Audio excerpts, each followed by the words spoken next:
बोधिसत्व बाबा साहेब के आइल जन्मदिन, जल्दी जाके बाजार लाई फूल माला कीन। बोधिसत्व बाबा साहेब के आइल जन्मदिन, जल्दी जाके बाजार लाई फूल माला कीन।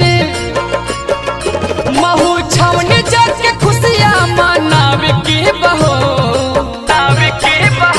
आइल 14 अप्रैल शुभ दिन सजन भीम के फुलवा चढ़ावे के बहो।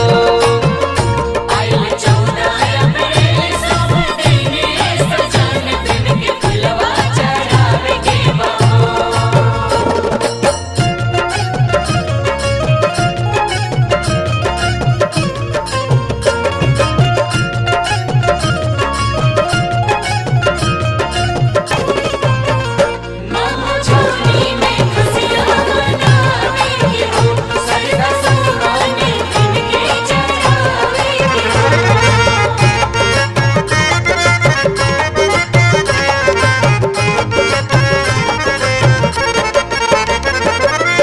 सच्चा सपूत भीमा बाई के संतान हो, विश्व में होला बाबा जी के गुणगान हो।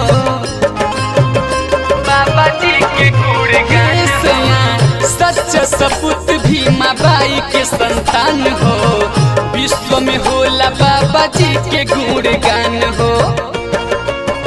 उनके प्रतिमा पे माला पहनावे के बहो,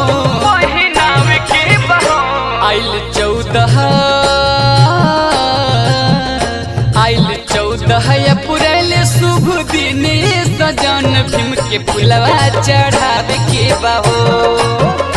आइल 14 अप्रैल शुभ दिन सजन भीम के फुलवा चढ़ावे के बहो।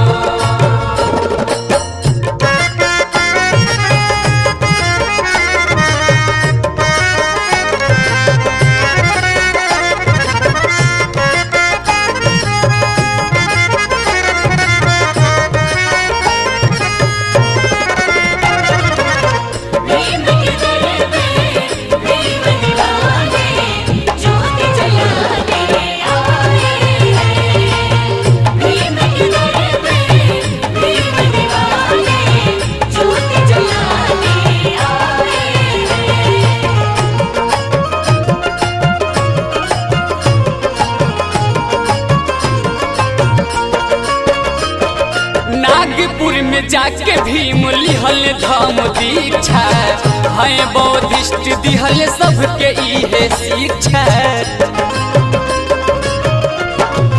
ए राजा नागपुर में जाके भीम लिहल धम दीक्षा, है बौद्धिस्ट दिहल सबके इहे शिक्षा। सोया हुआ बौद्ध धर्म के जगावे के बहो, आइल 14 अप्रैल शुभ दिन सजन जाके खुशियाँ मनावे के बहो। आइल 14 अप्रैल शुभ दिन सजन भीम के फुलवा चढ़ावे के बहो।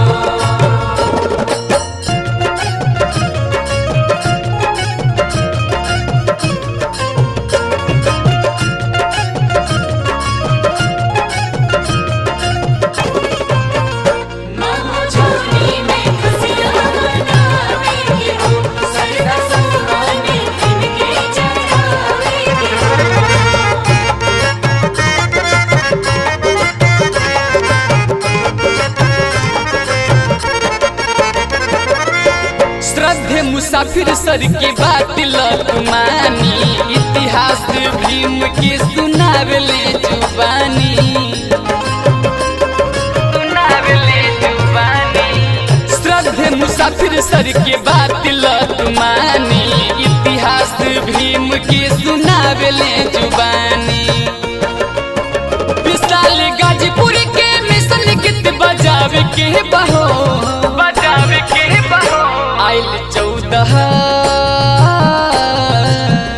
आइल 14 अप्रैल के फुलवा चढ़ावे के बहो।